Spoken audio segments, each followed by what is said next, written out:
যদি মানসিকভাবে ভালো থাকতে চান তবেই 7টি কথা মনে রাখবেন। নাম্বার 1, যার কাছে আপনার কষ্টের কোনো দাম নেই তাকে নিজের কষ্টের কথা বলবেন না।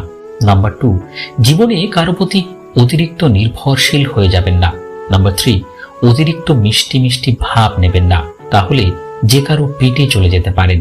নাম্বার 4, যাদের কাছে আপনি কেবল অপশন কিন্তু প্রায়োরিটি নন, তাদের কাছে গিয়ে বারবার নিজেকে তুচ্ছ করবেন না।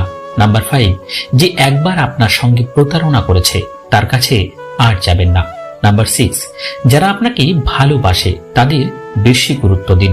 নাম্বার 7, সবসময় নিজের প্রাইভেসি ঠিক রাখুন, নিজের গোপন কথা জনে জনে শেয়ার করে বেড়াবেন না।